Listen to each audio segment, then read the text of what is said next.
Rainbow allrounder exterior paint, বাংলাদেশের আবহাওয়া উপযোগী একমাত্র পেইন্ট। স্বাগত সকালের সংবাদে, সাথে আছি আমি আসমা তুলি। দেখছিলেন শিরোনাম, এবারে বিস্তারিত।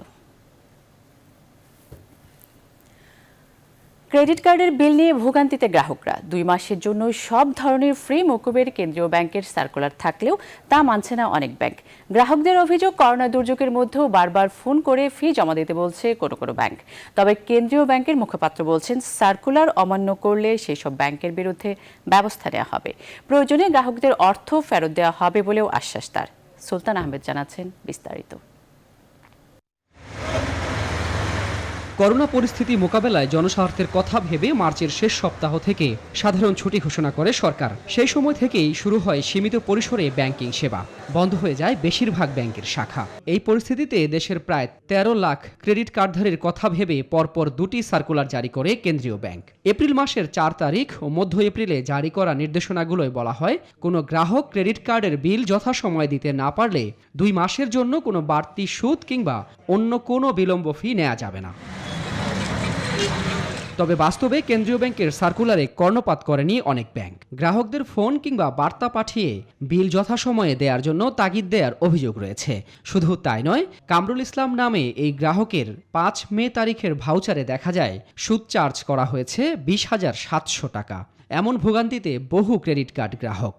কিন্তু লেট ফি দিতে গিয়ে যদি 800 টাকা বাঁচানোর জন্য যদি তাকে 20,000 টাকা দিতে হয়, তাহলে এটা কি ধরনের সার্কুলার হলো, কি ধরনের জনকল্যাণমুখী হলো, সেটা আমার বোধগম্য নয়। 9,950 টাকার জন্য তারা আমাকে 1440 টাকা চার্জ করেছে।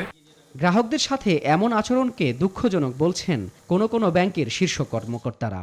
আমি বলবো সেই ব্যাংকের ম্যানেজিং ডিরেক্টর বরাবর চিঠি লেখার জন্য বা ওনাকে অ্যাপ্রোচ করার জন্য, ইমেল করার জন্য, অথবা তাদের কমপ্লেইন সেন্টারে জানানোর জন্য, এবং তার পরবর্তীতে যদি সেটার সমাধান না হয়, সেক্ষেত্রে বাংলাদেশ ব্যাংকের কাস্টমার ইন্টারনেট প্রোটেকশন ডিপার্টমেন্ট সেখানে লিখতে পারেন।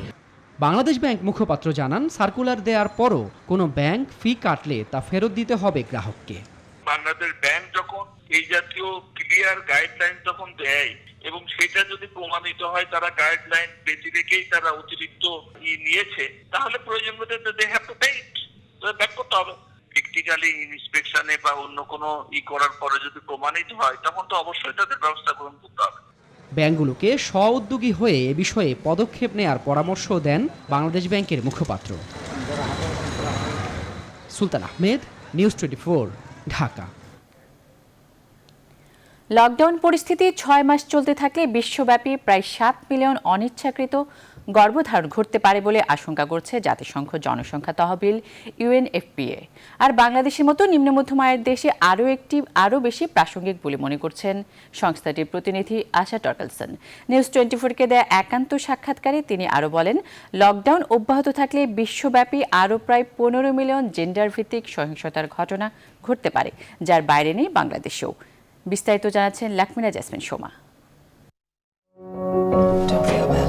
বিশ্বব্যাপী লকডাউন পরিস্থিতিতে ঘরের ভেতর কর্মহীন সময় কাটাচ্ছেন বিশ্বের বেশিরভাগ মানুষ। জাতিসংঘ জনসংখ্যা তহবিল UNFPA সাম্প্রতিক গবেষণাপত্রে বলছে, এই লকডাউন যদি 6 মাস চলতে থাকে এবং স্বাস্থ্যসেবার বড় ধরনের বিচ্যুতি ঘটে, তবে সারা বিশ্বে 7 মিলিয়ন অনিচ্ছাকৃত গর্ভধারণ ঘটতে পারে। বাংলাদেশের ক্ষেত্রে এটি আরও প্রাসঙ্গিক বলছেন সংস্থাটির দেশীয় প্রতিনিধি ডক্টর আশা টর্কেলসন। 7 million additional unintended pregnancies. যদি লকডাউনটি 6 মাস ধরে চলতে থাকে এবং স্বাস্থ্যসেবাগুলিতে বড় ধরনের বিচ্যুতি হয়, তবে বিশ্বে প্রায় 7 মিলিয়ন অনিচ্ছাকৃত গর্ভধারণ ঘটতে পারে। এটি বিশেষত বাংলাদেশের মতো নিম্ন মধ্যম আয়ের দেশগুলির ক্ষেত্রে অত্যন্ত প্রাসঙ্গিক, যেখানে অনিচ্ছাকৃত গর্ভধারণের হার মোট গর্ভধারণের 48 ভাগ। UNFPA এর এই গবেষণাপত্র আরও বলছে, লকডাউন পরিস্থিতি অব্যাহত থাকলে বিশ্বব্যাপী প্রতি 3 মাসে আরও প্রায় 15 মিলিয়ন জেন্ডার ভিত্তিক সহিংসতার ঘটনা ঘটতে পারে। এই শঙ্কার বাইরে নেই বাংলাদেশও। এজন্য সহিংসতা প্রতিরোধে এরই মধ্যে সরকারের সাথে কাজ করছে UNFPA। So while it can be a blessing for some, lockdown কারোর জন্য আশীর্বাদ, আবার কারোর জন্য অভিশাপ। জরুরি পরিস্থিতিতে যেমন বর্তমান মহামারীতে নারীর উপর সহিংসতার ঝুঁকি বেশি থাকে। UNFPA এর সাম্প্রতিক তথ্য অনুসারে আরও প্রায় 15 মিলিয়ন জেন্ডার ভিত্তিক সহিংসতার ঘটনা প্রতি 3 মাসে বিশ্বজুড়ে ঘটবে বলে অনুমান করা হচ্ছে। কোভিড-19 মহামারীর মধ্যে জন্ম হচ্ছে অনেক শিশুর। এক্ষেত্রে হাসপাতালগুলো সবচেয়ে ঝুঁকিপূর্ণ হওয়ায় মা ও শিশু স্বাস্থ্য সুরক্ষা নিশ্চিত করতে সরকারের সাথে কাজ করছে ইউএনএফপিএ, জানান সংস্থাটির বাংলাদেশ প্রতিনিধি। লাকমিনা জেসমিন সোমা, নিউজ 24, ঢাকা। এবারে স্যাভলন অ্যান্টিসেপটিক সোপের সৌজন্যে করোনা ভাইরাস পরিস্থিতি।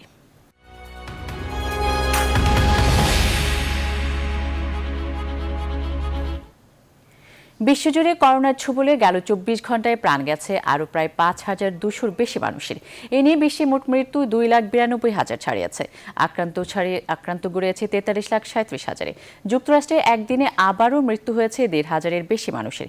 দেশটিতে জারি করা লকডাউন তুলে নিয়ে মার্কিন অর্থনীতি পুনরায় চালুর মাধ্যমে ভোগান্তি আর মৃত্যুর ঝুঁকি রয়েছে বলে সতর্ক করে দিয়েছেন করোনা টাস্কফোর্সের গুরুত্বপূর্ণ সদস্য অ্যান্থনি ফাউসি। এদিকে করোনায় বিধ্বস্ত ব্রিটেনও 24 ঘন্টায় দেশটিতে 627 জনের মৃত্যু হয়েছে। ব্রাজিলেও বাড়ছে মৃত্যু, যেখানে মৃতের সংখ্যা ছাড়িয়েছে 12,500। 24 ঘন্টায় নতুন করে মৃত্যু হয়েছে আরও 700-র বেশি। নতুন হটস্পট হয়ে ওঠা রাশিয়াতে আবারও একদিনেই 10,000-এর বেশি মানুষ সংক্রমিত হয়েছে। এ নিয়ে দেশটিতে 2 লাখের বেশি মানুষ আক্রান্ত হলো, যার সংখ্যা ইতালিকেও অতিক্রম করেছে। বিপর্যস্ত এশিয়ার ভারতে সংক্রমণ আর মৃত্যু দ্রুত বাড়ছে।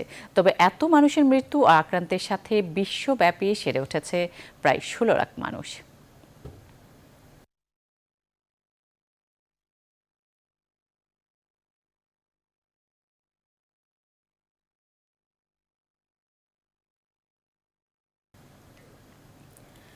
যুক্তরাষ্ট্র থেকে যুক্ত হচ্ছেন সহকর্মী সুলতানা রহমান। সুলতানা, যুক্তরাষ্ট্রে অনেকে লকডাউন তুলে নেওয়ার পক্ষে, ফাউসি বলছেন তাতে ক্ষতি বাড়তে পারে। আসলে অর্থনীতি আবার চাঙ্গা করতে কি ভাবছে যুক্তরাষ্ট্র? আপনি জানেন যে প্রেসিডেন্ট ডোনাল্ড ট্রাম্পের বিরুদ্ধে শুরু থেকেই অভিযোগ, বিশেষ করে ডেমোক্র্যাটরা আইনি প্রক্রিয়ার মধ্য থেকে আসলে অভিযোগটি এনেছে যে প্রেসিডেন্ট ডোনাল্ড ট্রাম্প যে তাকে যে গোয়েন্দা সংস্থাগুলো প্রতিবেদন দিয়েছিল, আগে থেকে হুঁশিয়ারি করেছিল, তিনি সেগুলো খুব একটা গ্রাহ্য করেননি। এই মূলত এই নিয়েই সেনেটে শুনানি শুরু হয়েছে এবং সেখানে ডক্টর ফাউচি বলেছেন যে প্রক্রিয়া এখন পুরো আমেরিকা সতর্ক করা হচ্ছে, এটি পুরো আমেরিকার জন্য খুব ভয়ঙ্কর হয়ে উঠতে পারে, আরো অনেক বিপুল সংখ্যক মানুষের আসলে প্রাণহানি হতে পারে। এই বিষয়ে তিনি তথ্য দিয়েছেন। তিনি এও বলেছেন যে আগে থেকেই সচেতন হলে এখন পর্যন্ত যে 82,000-এর বেশি মানুষ মারা গেছে, এই বিপুল পরিমাণ মৃত্যু কিছুটা হলেও এড়ানো যেত। এই সাক্ষ্যের প্রেক্ষিতে সেনেটে যে শুনানি চলছে, আরো কয়েকটি শুনানি চলবে। প্রেসিডেন্ট ডোনাল্ড ট্রাম্প চেষ্টা করেছিলেন যে ডক্টর অ্যান্থনি ফাউচি যেন সাক্ষ্যে অংশ নিতে না পারেন। তিনি তার যে সাংবিধানিক ক্ষমতা রয়েছে, আইনি তার যে ক্ষমতা রয়েছে, সেই প্রক্রিয়া প্রয়োগ করে অ্যান্থনি ফাউচিকে শুনানিতে অংশ নেওয়া থেকে বিরত রাখার চেষ্টা করেছিলেন, কিন্তু শেষ পর্যন্ত তিনি তা পারেননি। এরকম একটি অবস্থায় জানেন যে মৃত্যুর সংখ্যা আগের চেয়ে কিছুটা কমলেও যেসব স্টেট সচল করার উদ্যোগ নেওয়া হয়েছে, সেগুলোতে কিন্তু আবার ঊর্ধ্বমুখী হচ্ছে আক্রান্ত এবং মৃতের সংখ্যা। কিন্তু অর্থনীতিবিদরা বলছেন যে আসলে গোটা বিশ্ব এখন শুধুমাত্র যে করোনা কোভিড-19 একটি সংক্রমণের স্বাস্থ্য ঝুঁকিতে পড়েছে তা নয়, অর্থনীতির ক্ষেত্রে একটি বড় ঝুঁকির মধ্যে পড়েছে। সেই ক্ষেত্রে তারা খুব গণহারে পরীক্ষার উপর জোর দিচ্ছেন। এই পরীক্ষা করার জন্য যে পরিমাণ সরঞ্জামাদি দরকার, সেই পরিমাণ সরঞ্জামাদি এখনো আমেরিকাতে নেই। এরকম সরঞ্জামাদিহীন অবস্থায় থেকে জনজীবন সচল করার পক্ষে কিন্তু ডেমোক্র্যাট সব আইনজীবীরা, ডেমোক্র্যাট সব কংগ্রেসম্যান এবং সেনেট সদস্যরা, কিন্তু প্রেসিডেন্ট ডোনাল্ড ট্রাম্প তিনি চেষ্টা করছেন তার রিপাবলিকান পার্টিকে নিয়ে সচল করার, বিশেষ করে যেসব স্টেটের ডেমোক্র্যাট গভর্নর রয়েছে সেই স্টেটগুলো এরই মধ্যে সচল করা হয়েছে। এই অবস্থায় মানুষের ভিতরে কিন্তু এক ধরনের উদ্বেগ উৎকণ্ঠা বাড়ছে, জীবনের ঝুঁকি আছে, কিন্তু মানুষ আবার জনজীবন কিন্তু সচল করতে চাচ্ছে, কারণ এরই মধ্যে যে অর্থনৈতিক ক্ষয়ক্ষতি দেখা দিয়েছে, এতে করে বিশেষ করে যদি আমি শুধুমাত্র নিউ ইয়র্কের কথা বলি, তাতে অর্থনীতিবিদরা আশঙ্কা প্রকাশ করেছেন প্রায় 40% ক্ষুদ্র ব্যবসায়ী আর তারা আর ব্যবসা বাণিজ্য ফেরত আসতে পারবে না। যদিও অনেক রকম স্টিমুলাস প্যাকেজ গ্রহণ করা হয়েছে, কিন্তু সেগুলো যথেষ্ট নয় এবং যে এরই মধ্যে হয়ে গেছে সেটি পুষিয়ে ওঠা কঠিন। অন্যদিকে আবার জীবনহানির আশঙ্কা রয়েছে। সব মিলিয়ে আসলে নিউ ইয়র্কে, যদিও আপনি জানেন আমেরিকার মধ্যে নিউ ইয়র্ক হট পর এখন এখানে কিন্তু মৃত্যুর হার একেবারে এখন 100-র একটু সামান্য উপরের দিকে আছে, যেটাকে বলা হচ্ছে যে কোন রকম ম্যানেজেবল। আক্রান্তের সংখ্যা যে কম, ফলে আগামী 15ই মের পরে তাও সীমিত পরিসরে যেই সব কর্মক্ষেত্রে ঝুঁকি কম সেই জায়গাগুলো আসলে সচল করা হচ্ছে। এবং নিউ ইয়র্কের গভর্নর একটি পরিকল্পিত তার পরিকল্পনার কথা জানিয়েছেন যে তিনি কোন প্রক্রিয়ায় নিউ ইয়র্ক সচল করতে চান। সেই প্রক্রিয়া অগ্রসর হলে তিনি আশা করছেন যে জীবন এবং জীবিকার মধ্যে ভারসাম্য রাখতে পারবেন। হাসপাতালগুলো ধারণ ক্ষমতা বাড়ানো, গণহারে পরীক্ষা করা, কন্ট্রাক্ট ট্রেসিং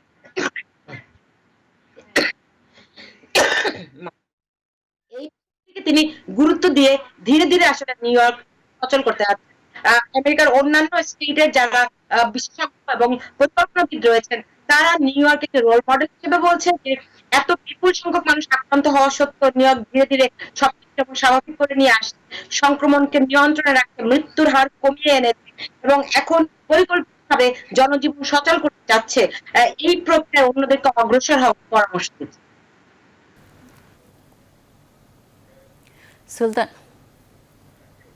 সুলতান, আপনাকে ধন্যবাদ। দেশে করোনায় নতুন করে আক্রান্ত হয়েছে 969 জন, 24 ঘন্টায় আরও 11 জনের প্রাণহানি ঘটেছে। মঙ্গলবার দুপুরে স্বাস্থ্য অধিদপ্তরের নিয়মিত অনলাইন ব্রিফিংয়ে এসব তথ্য জানানো হয়। সব মিলিয়ে এখন পর্যন্ত দেশে মোট করোনায় আক্রান্তের সংখ্যা দাঁড়ালো 16,660-এ, আর মোট মৃত্যু হলো 250 জনের। সারা দেশে বিভিন্ন হাসপাতালে রোগী ভর্তিদের মধ্যে আরও 245 জন গত একদিনে সুস্থ হয়েছেন। এই নিয়ে মোট 3,147 জন সুস্থ হয়ে উঠলেন।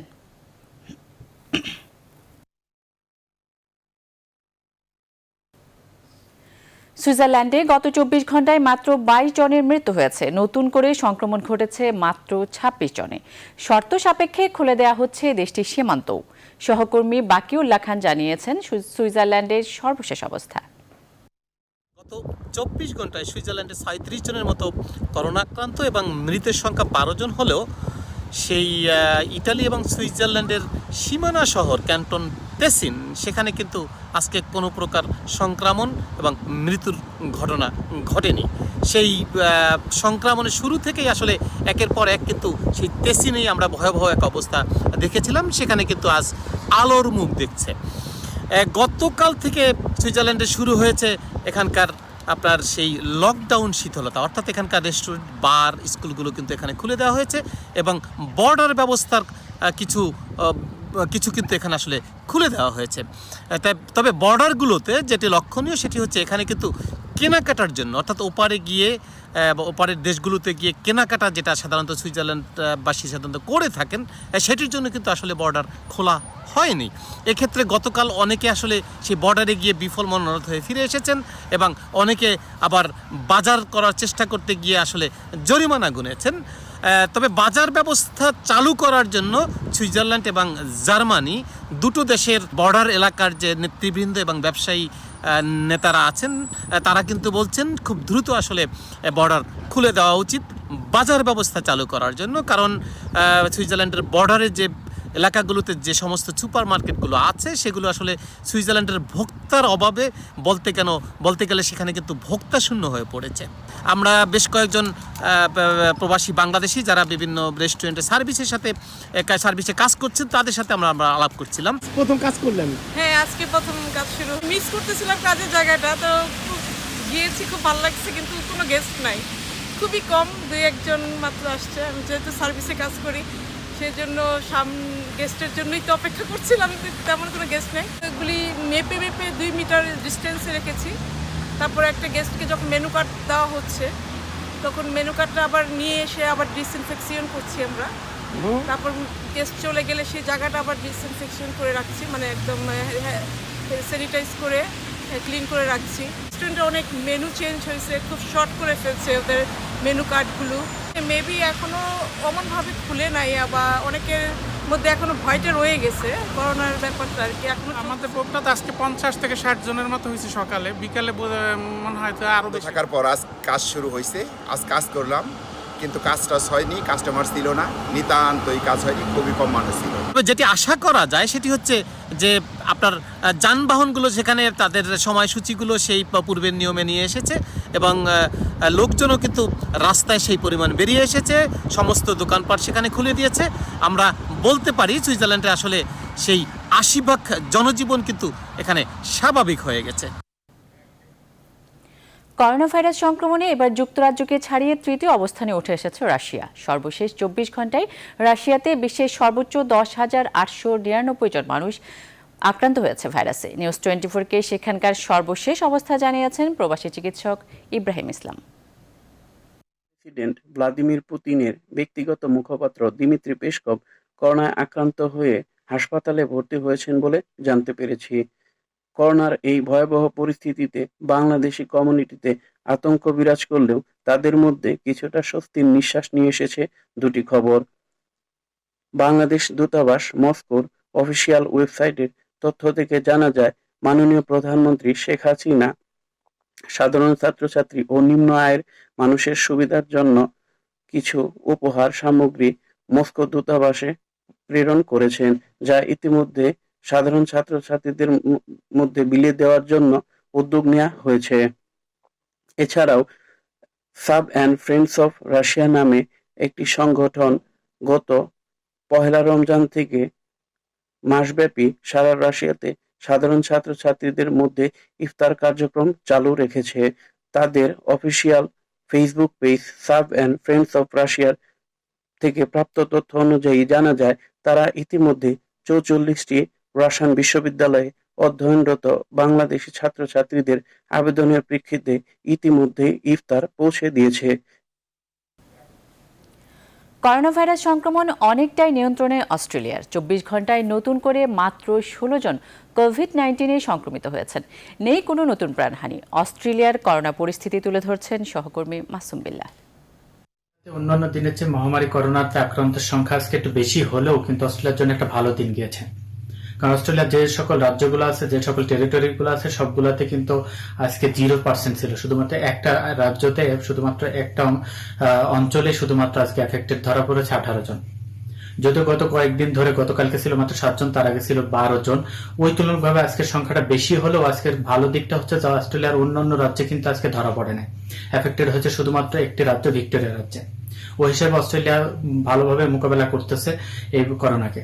সর্বশেষ আমাদের কাছে যে তথ্য আছে, সে তথ্য না যায় ৬,৯৭০ জন এ পর্যন্ত এফেক্টেড হয়েছে।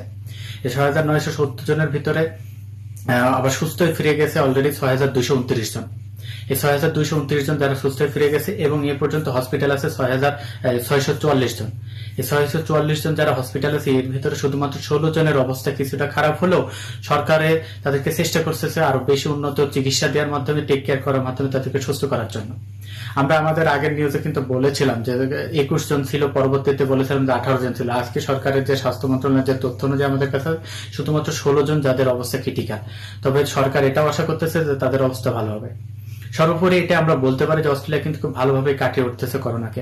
আমরা জানি, আমাদের আগের তথ্য আমরা দিয়েছিলাম যে অস্ট্রেলিয়া কিন্তু 3 ধাপে কিন্তু এদের করোনাকে, এই যে বিধিনিষেধগুলো ছিল সেই বিধিনিষেধগুলো তুলে নেওয়ার জন্য তারা প্ল্যান করতেছে এবং সেটার ধারাবাহিকতা কিন্তু গত সোমবার থেকে অলরেডি শুরু হয়ে গেছে। প্রথম স্টেপের যে ধারাগুলো নিয়েছে, তার প্রথম স্টেপের ভিতরে যেগুলো আছে যে আগে শুধুমাত্র 2 জন একসাথে চলাফেরা করা গেলে এখন কিন্তু 5 জন চলাফেরা করা যায়।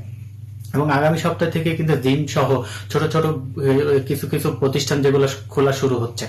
এই জন্য সরকার চেষ্টা করছে যে 3 ধাপে এটাকে দেখবে যে কি অবস্থা হয়। যদি হয় তাহলে আগামী জুলাই পর্যন্ত কিন্তু পুরোপুরি যে বিধিনিষেধগুলো আছে সেগুলো তুলে নেওয়ার চিন্তা ভাবনা সরকারের পক্ষ থেকে করতেছে।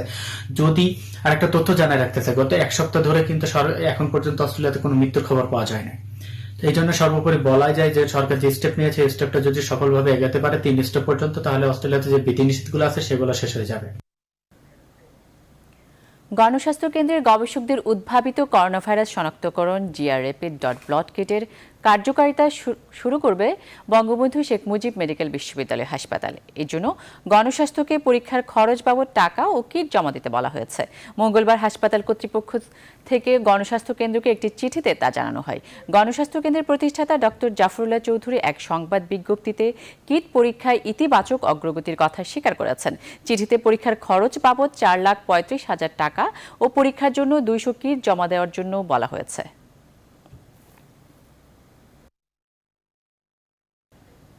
সময় হলো বিরতির, সঙ্গেই থাকুন।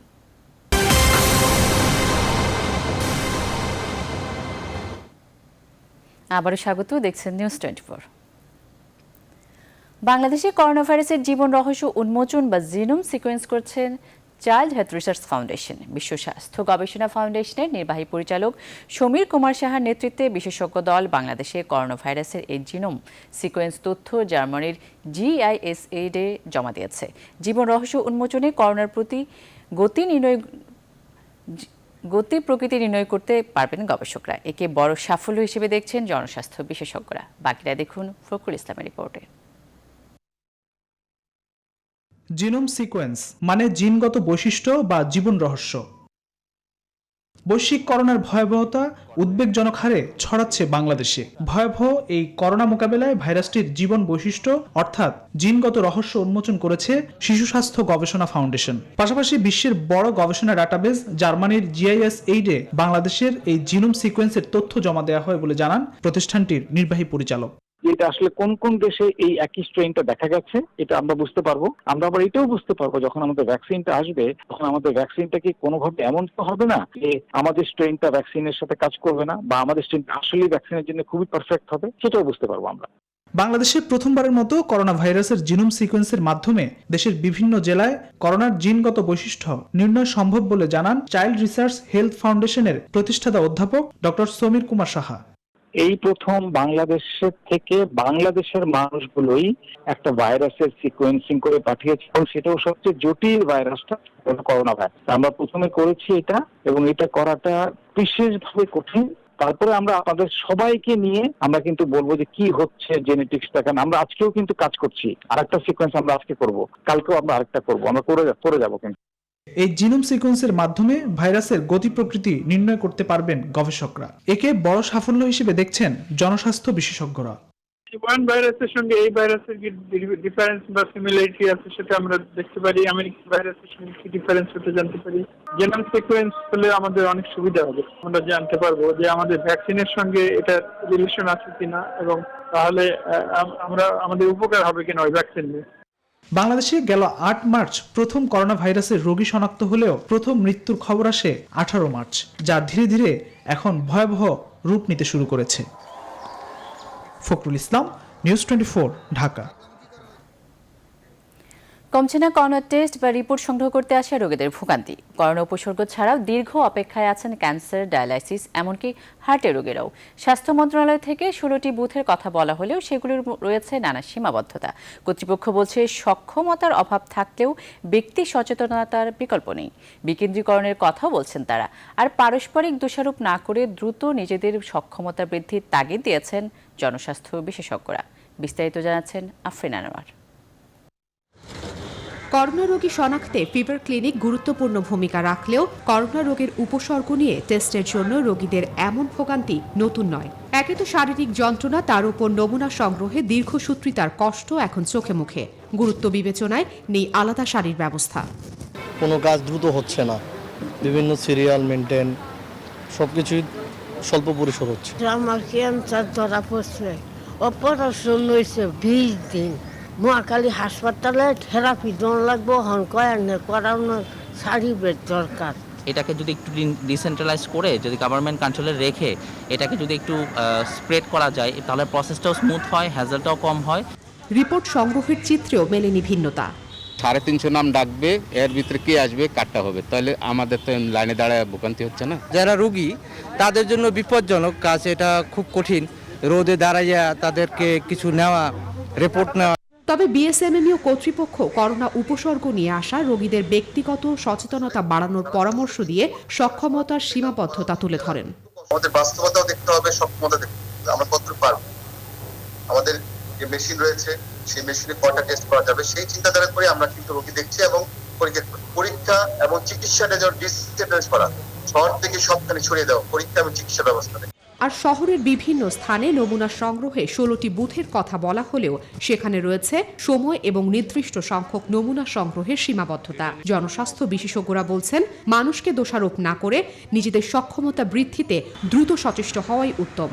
এই সময় আমরা চাইব সকাল থেকে সন্ধ্যা পর্যন্ত নমুনা সংগ্রহ করা হোক এবং যত বেশি সম্ভব পরীক্ষা করা হোক। নিজেদের স্বাস্থ্য, স্বজনের জীবন নিয়ে উদ্বিগ্ন তারা যে নমুনা দিতে এসছে, আমরা চাইব সামাজিক দূরত্ব বজায় রাখতে তাদের উদ্বুদ্ধ করে। করোনা রোগী শনাক্তে বেশি বেশি নমুনা সংগ্রহের বিকল্প নেই বলেও মত দেন এই বিশেষজ্ঞ। আফরিন আনোয়ার, নিউজ 24, ঢাকা। করোনাভাইরাস সংক্রমণ 1,73,000 ছাড়িয়েছে জার্মানিতে, যদিও মৃত্যুর হার ইউরোপের অন্যান্য দেশের তুলনায় অনেক কম। জার্মানির করোনা পরিস্থিতির সবশেষ নিউজ 24-কে জানিয়েছেন প্রবাসী শিক্ষার্থী রবিউল ইসলাম চৌধুরী। কোভিড-19 এই প্যান্ডেমিক মোকাবেলায় জার্মানিকে অন্যতম সফল রাষ্ট্র। জার্মানিতে এই পর্যন্ত 1,70,000 মানুষ আক্রান্ত হলেও 1,40,000-এর বেশি মানুষ সুস্থ হয়ে বাড়ি ফিরে গেছেন। জার্মানির এই সফলতার পিছনে সবচেয়ে বেশি অবদান রেখেছে জার্মানির অনেক বেশি টেস্ট। প্রায় 27 লক্ষের মতো টেস্ট হয়েছে এ পর্যন্ত। দ্রুত অনেক বেশি টেস্ট করার কারণে রোগীদেরকে তাড়াতাড়ি আইসোলেশনে পাঠানো যাচ্ছে এবং এইভাবেই জার্মানি সফল হচ্ছে এই করোনা মোকাবেলায়। স্বস্তির খবর হচ্ছে, জার্মানিতে এখনো পর্যন্ত কোনো বাংলাদেশি মৃত্যুর খবর আমরা পাইনি। জার্মানিতে প্রায় 20 জনের মতো আক্রান্ত হলেও সকলে এখন ভালো আছে। জার্মানির হেলথ কেয়ার সিস্টেমের একটি গুরুত্বপূর্ণ দিক হচ্ছে প্রত্যেকটা মানুষকেই, সিটিজেন এবং ইন্টারন্যাশনাল স্টুডেন্ট সবাইকে একটি বাধ্যতামূলক হেলথ ইন্স্যুরেন্স করতে হয়, যেটি সকলের চিকিৎসার ব্যয়ভার বহন করে থাকে। চিকিৎসা নিয়ে বাংলাদেশিরা যতটুকুই না নিশ্চিত, ততটুকুই অনিশ্চিত তাদের ইকোনমিক সিচুয়েশন নিয়ে। জার্মানিতে যারা স্টুডেন্ট রয়েছে তাদের পার্ট টাইম জব প্রায় বন্ধ রয়েছে। নতুন যারা জব খুঁজছে তাদের রিক্রুটমেন্টের প্রসেস প্রায় বন্ধ আছে বলেই চলবে। জার্মানিতে তাদের এই আশঙ্কা আরো বেশি বেড়ে যাচ্ছে যখন ইকোনমিস্টরা বলছে সারা পৃথিবীর মতো জার্মানির ইকোনমিও একটা বড় ধরনের রিসেশন ফেস করবে এই বছর। আশা করা হচ্ছে বা ধারণা করা হচ্ছে এদের গ্রোথ 5% পর্যন্ত কমে যাবে। তবে আশার কথা হচ্ছে, জার্মান সরকার বিভিন্ন ব্যবসায়িক প্রতিষ্ঠানের পাশাপাশি ছাত্রছাত্রীদেরকেও সুদবিহীন এক ধরনের লোন দেওয়ার জন্য উদ্যোগ গ্রহণ করেছে। হয়তোবা সেখান থেকেও অনেকে সাহায্য পেতে পারে। জার্মানিতে লকডাউন শিথিল হলেও, জনজীবন স্বাভাবিক হলেও এদের হেলথ ইনস্টিটিউট রবার্ট কোচ বারবার সতর্ক করছে, সেকেন্ড ওয়েভ বা ইনফেকশনের রেট যে কোনো সময় বাড়তে পারে।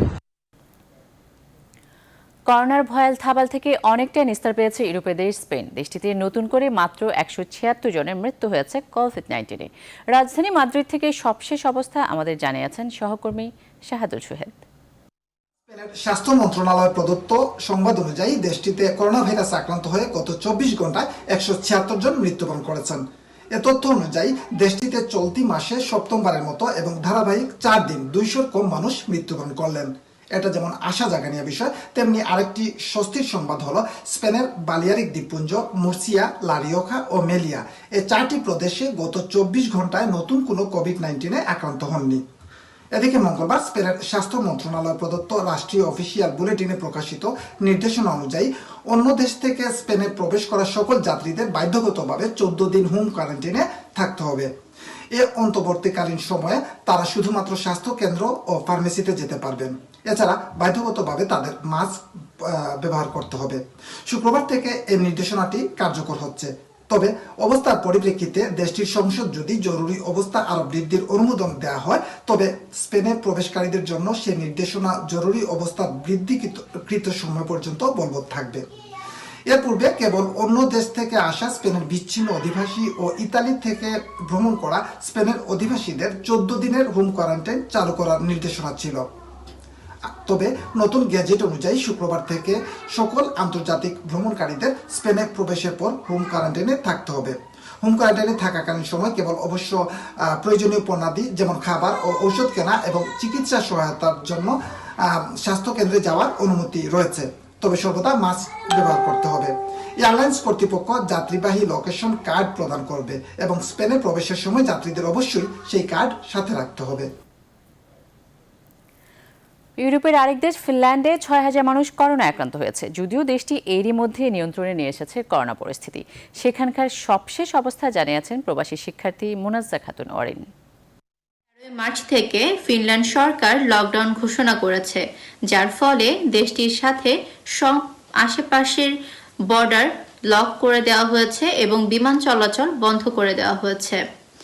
এর পাশাপাশি দেশটির সকল শিক্ষা প্রতিষ্ঠান, স্কুল, কলেজ এবং ইউনিভার্সিটি বন্ধ ঘোষণা করে অনলাইন ভিত্তিক কার্যক্রম চালু করা হয়েছে। অফিস আদালতের কর্মীদেরকে বাড়ি থেকে কাজ করার নির্দেশ দেওয়া হয়েছে। দেশটিতে বসবাসরত বাঙালিদের অধিকাংশই স্টুডেন্ট। এদের মধ্যে একজন করোনা ভাইরাসে আক্রান্ত হয়েছিল বলে জানা গেছে, তবে তিনি এখন সম্পূর্ণ সুস্থ। দেশটির সরকার করোনা ভাইরাস আক্রান্তর হাত থেকে দেশটির নাগরিকদের এবং অস্থায়ী বসবাসকারীদের বাঁচানোর জন্য বিভিন্ন কার্যকারী পদক্ষেপ নিয়েছেন এবং উন্নত চিকিৎসার ব্যবস্থা করেছেন।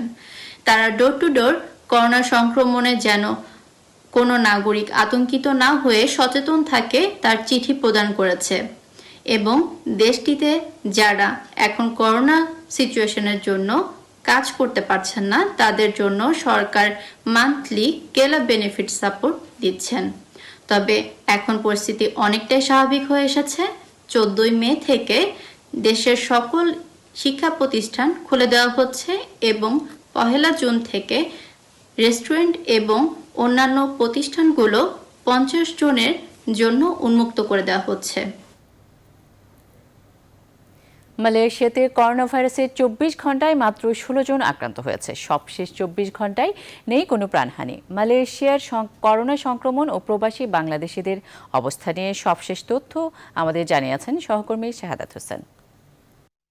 নোবেল করোনা ভাইরাস প্রতিরোধে মালয়েশিয়া সরকারের নেওয়া শর্ত সাপেক্ষে মুভমেন্ট কন্ট্রোল অর্ডার আজ শেষ হওয়ার কথা থাকলেও দেশটির প্রধানমন্ত্রী ঘোষণা অনুযায়ী আরো 4 সপ্তাহ বৃদ্ধি করা হয়েছে, অর্থাৎ আগামী 9 জুন পর্যন্ত চলবে। 4 মে থেকে শিথিল হওয়া যে শর্ত সাপেক্ষটি সেটি অব্যাহত থাকবে। বিশেষ করে যেসব সেক্টরগুলো কাজের অনুমতি দেওয়া হয়েছে তারা নিজ নিজ কোম্পানিতে কাজে যোগদান করতে পারবে। ইতিমধ্যে অনেক প্রবাসী সরকারের দেওয়া শর্ত মেনেই কাজে যোগ দিয়েছে। মালয়েশিয়া স্বাস্থ্য মন্ত্রণালয় দেওয়া তথ্য অনুযায়ী গত 24 ঘন্টায় নতুন করে আক্রান্ত হয়েছে 16 জন, যা গত 2 মাসে আক্রান্তের সংখ্যায় সর্বনিম্ন। এই নিয়ে সর্বমোট আক্রান্ত হয়েছে 6,742 জন। নতুন করে সুস্থ হয়েছে 110 জন। এই নিয়ে সুস্থ হয়েছে সর্বমোট 5,223 জন। গত 24 ঘন্টায় কোনো করোনা রোগীর মৃত্যু হয়নি, অর্থাৎ মৃত্যুর সংখ্যা 109 রয়েছে।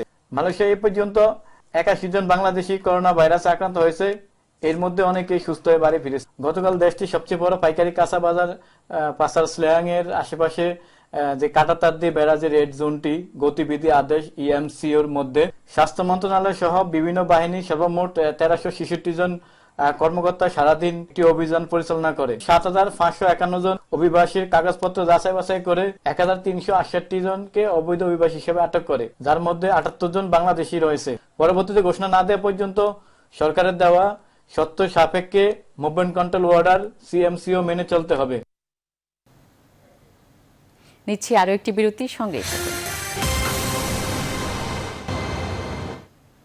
আবারও স্বাগত। দেখছেন নিউজ 24। স্কুল, কলেজ, বিশ্ববিদ্যালয় মিলিয়ে প্রায় 10 লাখ শিক্ষক কর্মচারী বেতন ভাতা না পাওয়ার শঙ্কায় রয়েছেন। কোনো কোনো প্রতিষ্ঠান এখনও মার্চ মাসের বেতনই দেয়নি, কেউ দিয়েছে আংশিক। তবে চাকরি যাওয়ার ভয়ে প্রকাশ্যে কথা বলছেন না শিক্ষকরা। যদিও বিষয়টি তুলে ধরে বিবৃতি দিয়েছে বিশ্ববিদ্যালয় শিক্ষক ফোরাম। অভিযোগ পেয়েছে বিশ্ববিদ্যালয় মঞ্জুরি কমিশনও। বলছেন সুনির্দিষ্ট অভিযোগ পেলে ব্যবস্থা নেবে সরকার। প্লাবন রহমানের রিপোর্টে বিস্তারিত। শিক্ষাকে এগিয়ে নিতে বড় ভূমিকা রাখছে দেশের বেসরকারি পর্যায়ের স্কুল, কলেজ ও বিশ্ববিদ্যালয়গুলো। যেসব প্রতিষ্ঠানে পড়াশোনা করছে লাখ লাখ শিক্ষার্থী, কিন্তু করোনায় এসব বেসরকারি প্রতিষ্ঠানের শিক্ষকরা বিপাকে পড়েছেন। দেশে 96টি বেসরকারি বিশ্ববিদ্যালয়ে প্রায় 29,000 শিক্ষক কর্মচারী রয়েছেন। এসবের মধ্যে প্রায় 50টি বিশ্ববিদ্যালয়ের শিক্ষক কর্মচারীরা এপ্রিল মাসের বেতন পাননি এখনো। এদের কেউ কেউ মার্চ মাসের বেতনও দেয়নি, দিলেও অনেকে দিয়েছেন আংশিক। এসব তথ্য তুলে ধরে বিবৃতি দিয়েছে বিশ্ববিদ্যালয় শিক্ষক ফোরাম। এই 1-1.5 মাস 2 মাস বন্ধ থাকবে, তাতেই বেতন দিতে পারবে না? এটা কি ইন্ডাস্ট্রি নাকি? আমি যে তাদের সিগনেচার চাইছি, 422 জন শিক্ষক, প্রাইভেট বিশ্ববিদ্যালয়ের শিক্ষক বলছে স্যার আমাদের নাম দিয়েন না। তারা ভাব মনে করতেছে এই নাম সিগনেচার করবে এতে তাদের চাকরি চলে যেতে পারে। মানে কি বলে কয়েক স্লটে হচ্ছে, তো গতকাল থেকে শুরু করেছি, হচ্ছে আর কি স্যালারি। এপ্রিল মাসেরটা হয়নি স্যার এখনো? না, এপ্রিল মাসের থেকে গতকাল থেকে শুরু হয়েছে, যে মানে কিছু অংশ গতকাল হয়েছে, আগামী বেলায় 2-1 দিনের মধ্যে আরো বাকিগুলো হয়ে যাবে ইনশাআল্লাহ। বিশ্ববিদ্যালয় মঞ্জুরি কমিশনের কাছেও অভিযোগ করেছেন বেশ কয়েকজন বিশ্ববিদ্যালয়ের শিক্ষক। চেয়ারম্যান বলছেন 2-4 মাস বেতন দেওয়ার সক্ষমতা রয়েছে সব বিশ্ববিদ্যালয়ের। আমরা 2-1টা ইউনিভার্সিটি থেকে অলরেডি কমপ্লেন পেয়েছি, আমরা এগুলো করতেছি, কম্পাইল করতেছি, দেখা যাক তারপরে আমরা হয়তো আবার কোনো ব্যবস্থা নিতে পারি কিনা।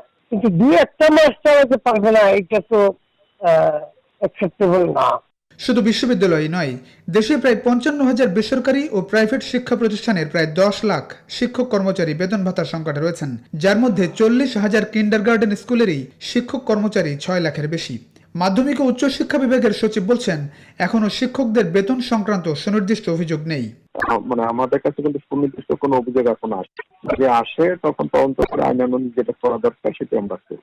জানা গেছে বেতন দিতে না পারায় শিক্ষা প্রতিষ্ঠান সংলগ্ন সংগঠনের পক্ষ থেকে প্রধানমন্ত্রী কার্যালয়ে প্রণোদনা চাওয়া হয়েছে। তবে করোনায় এই 2-3 মাস শিক্ষকদের বেতন ঠিক মতো দিতে চাপ আছে সরকারের পক্ষ থেকেও। Plabon Rahman, news 24, Dhaka. Shopping mall ও দোকানপাট খুললেও মানা হচ্ছে না স্বাস্থ্যবিধি। সরু গলিপথ আর ক্রেতাদের ব্যাপক উপস্থিতিতে রক্ষা হচ্ছে না সামাজিক দূরত্ব। বিশেষ করে রাজধানীর গুলিস্তান, বঙ্গবাজার এলাকার হাতে গোনা কয়েকটি ছাড়া বেশিরভাগ শপিং মলের একই অবস্থা। তবে ক্রেতা সমাগম কম হওয়ায় বেচাকেনি জমছে না বলে জানান বিক্রেতারা। এদিকে গণপরিবহন চলাচলের অনুমতি না থাকলেও ব্যক্তিগত গাড়ির ভিড়ে নগরীর বেশ কিছু সড়কে দেখা যায় যানজট। বিস্তারিত জানাচ্ছেন হাবিবুল ইসলাম হাবিব। রাজধানীর বঙ্গবাজার শপিং মলের দৃশ্য। ঈদ সামনে রেখে কেনাকাটার ব্যস্ততা যেন করোনাকেই হার মানিয়েছে। অনেকে সপরিবারে চলে এসেছেন কেনাকাটা করতে। 2-2.5 মাস পর আজকে বের হয়ে আসছি। বাচ্চাদের তো আর কি মানাতে হবে, এই জন্য বের হওয়াটাই আর কি। তবে স্বাস্থ্যবিধি মেনে প্রয়োজনীয় ব্যবস্থা নিয়েছে বেশিরভাগ মার্কেট কর্তৃপক্ষ। জনসচেতনতায় প্রচারণাও করছেন তারা। আমরা চাচ্ছি যে সরকারের যে নির্দেশনাগুলো আছে এবং একটা মানুষ সুস্থ রাখার ক্ষেত্রে যা যা প্রয়োজন আছে আমরা সব করব। আমরা একটা স্প্রে মেশিন কিনে এনেছি, যেটা নাকি আপনার সম্পূর্ণ স্প্রে করে বডিটা স্প্রে করে দিয়ে আসবে। ওটা ক্রস করে আসার পরপরই আবার আমরা প্রত্যেকের আপনার হ্যান্ড স্যানিটাইজার দিয়ে হাতটা পরিষ্কার করা নিচ্ছি। স্বাস্থ্য সুরক্ষার পর্যাপ্ত ব্যবস্থা থাকলেও ভেতরের যাতায়াতের পথ খুবই ছোট হওয়ায় তাতে সুফল দিচ্ছে না। এজন্য সামাজিক দূরত্ব বজায় রাখতে বিকল্প ব্যবস্থার কথা ভাবছেন এসব মার্কেট কর্তৃপক্ষ। আমরা চাইতেছি যে একটা গলির ভিতরে 2 দিকে দোকান, আমরা একদিকে দোকান খোলা রাখবো, একদিকেটা বন্ধ করে দেবো। শপিং মলের ভেতরের এই চিত্র দেখে করোনার ঝুঁকি বাড়বে বলে শঙ্কা সচেতনতা কার্যক্রমে আসা পুলিশ সদস্যদের। এই বঙ্গবাজারের যে অবস্থা, এখানে সামাজিক যে দূরত্ব, দৈহিক যে দূরত্ব মেনটেন করার কথা স্বাস্থ্যবিধি অনুযায়ী, এটা কোনোভাবেই মেনটেন করা সম্ভব নয়। কারণ আপনারা দেখতে পাচ্ছেন যে এই যে বৃত্তগুলো দেওয়া হয়েছে, প্রত্যেকটা বৃত্ত হচ্ছে দোকান থেকে 1 ফুটের কম দূরত্বে। রাজধানীর বাইরে সারা দেশেও মার্কেট ও দোকানে দেখা যায় বাড়তি ভিড়। ওড়না কিনতে হবে এমার্জেন্সি, তার ভাবলাম যে ওড়না কিনে নিয়ে যাই আর ঔষধটাও নিয়ে যাওয়ার সময়। কর্তৃপক্ষ সুরক্ষার কিছু ব্যবস্থা নিলেও তা খুব একটা কাজে আসছে না। অনেকে আবার স্বাস্থ্য সুরক্ষা মানছেন না, এতে সংক্রমণ বাড়ার আশঙ্কা হচ্ছে। হাবিবুল ইসলাম হাবিব, নিউজ 24, ঢাকা। করোনাভাইরাসের প্রাদুর্ভাবে চলমান সাধারণ ছুটির মেয়াদ আসছে ঈদ পর্যন্ত বাড়তে পারে। বর্তমান ছুটির মেয়াদ শেষ হচ্ছে আগামী 16 মে। ছুটির ক্যালেন্ডার অনুযায়ী 21 মে শবে বরাতের ছুটি, 22 মে এবং 23 মে সাপ্তাহিক ছুটি, 24 থেকে 26 মে পর্যন্ত ঈদের ছুটি। এক্ষেত্রে মাঝের 4 দিন ছুটি ঘোষণা করা যেতে পারে। যদিও মঙ্গলবার এ বিষয়ে জনপ্রশাসন প্রতিমন্ত্রী ফরহাদ হোসেন জানিয়েছেন এখনও এ বিষয়ে কোনো সিদ্ধান্ত আসেনি। প্রধানমন্ত্রী শেখ হাসিনা ছুটির বিষয়ে সিদ্ধান্ত নেবেন, আর ছুটি বাড়বে কিনা তা আগামী বৃহস্পতিবারের মধ্যেই জানা যাবে বলে জানান তিনি। করোনা মহামারীতে গত 24 ঘন্টায় আরও প্রায় 2000 নতুন সংক্রমণ ছড়িয়েছে সৌদি আরবে। মারা যাওয়া 264 জনের মধ্যে 80 জনের বেশি প্রবাসী বাংলাদেশি। সৌদি আরবের করোনা পরিস্থিতির সবশেষ খবর আমাদের জানিয়েছেন সহকর্মী আলামিন। এপ্রিল মাসের শেষ দিকে সৌদি সরকারের দেয়া 24 ঘন্টার কারফিউ বিভিন্ন শহরে, শুধু মক্কা শহর ব্যতীত অন্যান্য শহরে যে 24 ঘন্টার কারফিউ ছিল সেটি কিন্তু সকাল 9টা থেকে বিকেল 5টা পর্যন্ত শিথিলের একটি ঘোষণা দেয় সৌদি বাদশাহ। তো সেটির মেয়াদ আগামীকাল অর্থাৎ 13ই মে কিন্তু শেষ হয়ে যাওয়ার কথা ছিল। কিছুক্ষণ আগে সৌদি স্বরাষ্ট্র মন্ত্রণালয়ের পক্ষ থেকে জানানো হয়েছে যে সেটি বাড়িয়ে আগামী 22শে মে পর্যন্ত করা হয়েছে। এখন থেকে 22শে মে পর্যন্ত সকাল 9টা থেকে বিকেল 5টা পর্যন্ত মানুষ বাহিরে চলাচল করতে পারবে। তাছাড়া ব্যবসা প্রতিষ্ঠান, দোকানপাট, শপিং মলগুলো খোলা থাকবে। তাছাড়া স্বরাষ্ট্র মন্ত্রণালয়ের পক্ষ থেকে আরেকটি বিষয় জানানো হয়েছে, যেটি 23শে মে থেকে 27 মে পর্যন্ত পুরো সৌদি আরব জুড়ে লকডাউন থাকবে।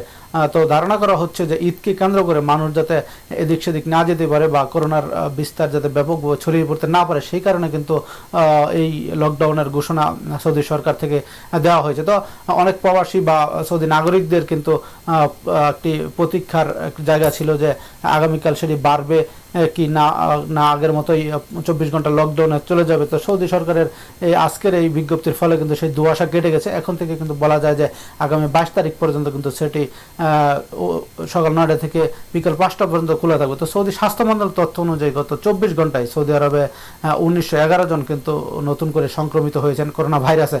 তাছাড়া মৃত্যুবরণ করেছেন 9 জন এবং সুস্থ হয়ে বাড়ি ফিরেছেন 2520 জন। এই যাবৎকালে সর্বোচ্চ সংখ্যার মানুষ কিন্তু এই গত 24 ঘন্টায় সুস্থ হয়েছে।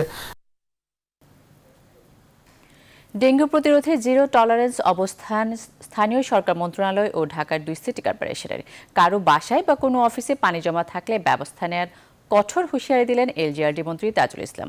উত্তর সিটি চালু করছে ফ্রি ডেঙ্গু পরীক্ষার ব্যবস্থা। এদিকে বিশেষজ্ঞরা চলতি বছরে ঢাকার থেকে সারা দেশে সংক্রমণ এবার বেশি হওয়ার আশঙ্কা করছেন। তৌফিক মাহমুদ মুন্নার রিপোর্টে বিস্তারিত।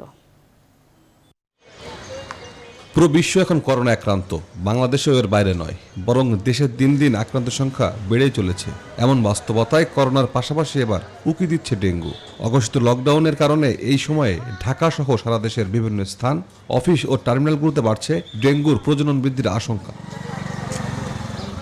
চলতি বছরের ডেঙ্গুর প্রকোপ নিয়ে বিশেষজ্ঞরা বলছেন, ঢাকা সিটির তুলনায় এবার সারা দেশে ডেঙ্গুর ঝুঁকি থাকবে সব থেকে বেশি। এজন্য পদক্ষেপ নিতে হবে এখনই। ঢাকা শহরের মানুষের গত বছরের যেমন 51,000 রোগী হয়েছে ঢাকা শহরে, 51,000 আর 50,000 হয়েছে সারা বাংলাদেশের বিভিন্ন জায়গা থেকে। এখন ঢাকা শহরে হয়তো এবছর গত বছরের সংখ্যাটার তুলনায় ছাড়াবে না। এখন আউটসাইড ঢাকা এবছর ডেঙ্গুটা বেশি হবে গত বছরের তুলনায়। উত্তরের নগরবাসীর জন্য ফ্রি ডেঙ্গু টেস্ট এরই মধ্যে চালু হয়েছে। উত্তরের মেয়র আতিকুল ইসলাম জানান, আনুষ্ঠানিক দায়িত্ব নেওয়ার পরই ডেঙ্গু প্রতিরোধী হবে তার প্রথম কাজ। ডেঙ্গু টেস্ট নিলেন আমাদের উত্তর সিটি কর্পোরেশনে সবগুলা বিভিন্ন বিশেষ মাতৃসদন এবং প্রত্যেকটি আমাদের যে স্বাস্থ্য কেন্দ্র আছে 27টি স্বাস্থ্য কেন্দ্র, এখানে কিন্তু আমরা ডেঙ্গু কিটস আমরা দিচ্ছি এবং এটা বিনামূল্যে আমরা ডেঙ্গু চিকিৎসার জন্য ডেঙ্গু টেস্ট করব। যে কারো যে কোনো ভবনে পাওয়া যাক না কেন, আমরা সেই ভবনকে ফাইন করবো এবং সিটি কর্পোরেশন যে কেউ যদি পায় অন্য ম্যাজিস্ট্রেটও কিন্তু আমাদের ফাইন করতে পারে। কিন্তু এখানে যাদের বাসা বা অফিসে ডেঙ্গুর প্রজনন ক্ষেত্র পাওয়া যাবে তাদের বিরুদ্ধে কঠোর ব্যবস্থার হুঁশিয়ারি দিলেন এলজিআরডি মন্ত্রী তাজুল ইসলাম। এবার মোবাইল কোর্টের কথা বলেছি এবং আমাদের ভিজিলেন্স টিম কাজ করতেছে, অলরেডি মাঠে তারা আছে, তারা কাজ করতেছে। গতকালও আমাদের 10 জন ম্যাজিস্ট্রেট উত্তরে কাজ করেছে, তারপরে দিয়ে এর আগের দিন 10 জন করেছে। সিটি কর্পোরেশনকে বলছি যে পুলিশ প্রশাসন যাদের যেখানে আছে তারা যেন নাকি আমাদের সিটি কর্পোরেশনের সাহায্য নেয় এবং সেখানে তারা যে সমস্ত ইনসেকটিসাইড স্প্রে করে দেওয়া দরকার নিয়মিতভাবে এই সমস্ত ভালনারেবল এরিয়াগুলো নিয়মিত করবে। গেল বছরের অভিজ্ঞতা কাজে লাগিয়ে এবার ডেঙ্গু প্রতিরোধ করতে চায় সরকার। ডেঙ্গু প্রতিরোধে জনগণকে অধিক সচেতন হওয়ার আহ্বান জানান তাজুল ইসলাম। তৌফিক মাহমুদ মুন্না, নিউজ 24, ঢাকা। নিচ্ছে আরও একটি বিরতি, সঙ্গেই থাকুন।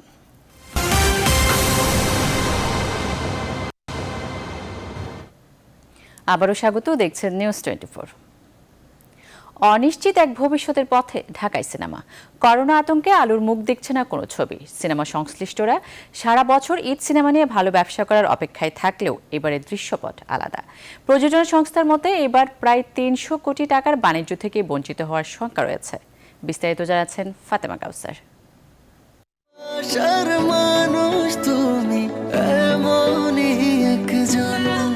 ঈদ বিনোদনের একটি বড় মাধ্যম সিনেমা। ঈদ আনন্দের রং ছড়াতে বড় তারকার ছবি নিয়ে বড় পর্দায় হাজির হয় প্রযোজনা সংস্থাগুলো, কিন্তু এবার আর ঘটছে না তেমনটি। করোনার কারণে গত 18 মার্চ থেকে অনির্দিষ্টকালের জন্য বন্ধ হওয়া দেশের সব সিনেমা হল আবার কবে খুলবে তারও নেই ঠিক। ঈদের বাকি অল্প কিছুদিন থাকলেও সিনেমা মুক্তি অনিশ্চিত হওয়ায় লগ্নি নিয়ে চিন্তায় আছে প্রযোজকরাও। তো যদি ঈদ উল ফিতরে আমাদের চলচ্চিত্র মুক্তি না পায় তাহলে আমাদের প্রডিউসাররা বা আমাদের ইন্ডাস্ট্রি সবকিছু মিলিয়ে 250 থেকে 300 কোটি টাকার আমরা ক্ষতিগ্রস্ত হব। নতুন সিনেমা যেমন আসছে না, ঠিক তেমনি টানা 3 মাস হল বন্ধ থাকায় একেবারেই তালা বন্ধ হওয়ার পথে অনেক হল। রোজার ঈদটা হলো আমাদের ভালো ছবি থাকলে বাম্পার বিজনেস হয় রোজার ঈদে। এবারের প্রেক্ষাপট সম্পূর্ণ ভিন্ন, সিজনাল আর কি। যারা অনলি ঈদ, 2টা ঈদ বলেন, আপনার পয়লা বৈশাখ বলেন, ফ্রেন্ডশিপ ডে যেটা ভ্যালেন্টাইন্স ডে, এইগুলোতে তারা সিনেমা হলগুলো খুলতো। আমাদের সিনেমা হলের সংখ্যা 70-80-তে চলে আসছে। আমি মনে করি হল যদি বেশি দিন বন্ধ থাকে হলের সংখ্যা আরও কমে যাবে। এমন বাস্তবতায় সরকারি সহযোগিতা চাইলেন সংশ্লিষ্টরা। আমরা অনুরোধ জানাবো আমাদের শিল্পের আয়ত্তে এনে আমাদের বাংলাদেশের সিনেমা শিল্পকে বাঁচানোর জন্য আমরা আপনার কাছে বিশেষভাবে আকুল আবেদন জানাচ্ছি। সরকারের কাছে আমাদের আবেদন যে হলগুলোকে আধুনিকায়ন করার জন্য যে প্রক্রিয়াটা চলছিল সেটা খুব তাড়াতাড়ি তড়িৎ সিদ্ধান্ত নিতে হবে। এবারের ঈদে মুক্তির তালিকায় আছে শাকিব খানের বিদ্রোহী, সিয়ামের শান, আরিফিন শুভর মিশন এক্সট্রিম, অনন্ত জলিলের দিন the day. Fatema Kawsar, news 24, Dhaka. এবার খেলার খবর। বাংলাদেশ টেস্ট ও টি-20 দলের সাবেক অধিনায়ক সাকিব আল হাসান নিষেধাজ্ঞা কাটিয়ে ফিরলে অধিনায়কত্ব ফিরে পাবেন কিনা সেটা নিয়ে আর ভাবছেন না তিনি। তার মতে যেখান থেকে ক্রিকেট ছেড়েছেন সেখান থেকে শুরু করাটা এখন মূল চ্যালেঞ্জ। জার্মান সংবাদ মাধ্যম ডয়েচে ভেলে দেয়া এক সাক্ষাৎকারে সাকিব আল হাসান জানিয়েছেন সে কথা। এছাড়াও 2023 সালের বিশ্বকাপ পরিকল্পনা নিয়ে সাকিব বলেন, যদি সুস্থ থাকেন আর আবারও দলে সুযোগ পান তাহলে দলও ভালো করবে আগামী বিশ্বকাপে, এমনটাই আশা তার। সবার আগে তো আমি খেলায় ফিরতে চাই। জি। তো 5.5 মাস পরে যখন খেলায় ফিরবো, আগে খেলায় ফিরি, বাকি সব ডিসিশন আসলে তারপরে। তার আগে আসলে অন্য কোনো ডিসিশন নাই। এখন সবার আগে হচ্ছে যে কিভাবে সময়টা তাড়াতাড়ি যাবে, তাড়াতাড়ি শেষ হবে, কিভাবে আমি যেখানে থেকে আসলে খেলাটা আমার বন্ধ হয়েছে সেখান থেকে যেন আমি আবার শুরু করতে পারি, সেটা হচ্ছে আমার কাছে সব থেকে বড় চ্যালেঞ্জ এবং সব থেকে বড় মানে নিজের প্রতি নিজের একটা এক্সপেকটেশন যে যেখান থেকে আমি শেষ করেছি ওইখান থেকেই যেন আমি শুরু করতে পারি। তো আমার কাছে চ্যালেঞ্জ ওই একটাই, আমার কাছে বাকি আর কোনো চ্যালেঞ্জ নেই। খুব বেশি একটা তো আসলে দূরের চিন্তা কখনোই করতে চায় না, বাট যদি বলি যে নেক্সট ওয়ার্ল্ড কাপ, এভাবে চিন্তা করলে মানে নেক্সট ওয়ার্ল্ড কাপই তো। তো সেখানে একটু তো অবশ্যই একটা ব্যাকআপ মাইন্ড একটা চিন্তা থাকে, যদি সুযোগ আসে, খেলতে পারি, ফিটনেস থাকে, পারফরমেন্স থাকে। আমার মনে হয় যে আমাদের খুব ভালো করার সুযোগ আছে। আমি খুব মনে প্রাণে আসলে বিশ্বাস করেছিলাম যে এবারও আমাদের ভালো করার সুযোগ আছে। আমরা খুব কাছাকাছিও ছিলাম, হয়তো ছোটখাটো 2-1টা কারণে আমরা আমাদের পুরো পোটেনশিয়াল অনুযায়ী আসলে খেলতে পারিনি, বাট 23টা হয়তো আমরা এই জিনিসটা চেঞ্জ করতে পারবো এবং আমরা যে ধরনের টার্গেট নিয়ে যাব সেই টার্গেট অ্যাচিভ করতে পারবো বলে আমার মনে হয়। এখন এই পর্যন্তই, সাথে থাকায় ধন্যবাদ সবাইকে।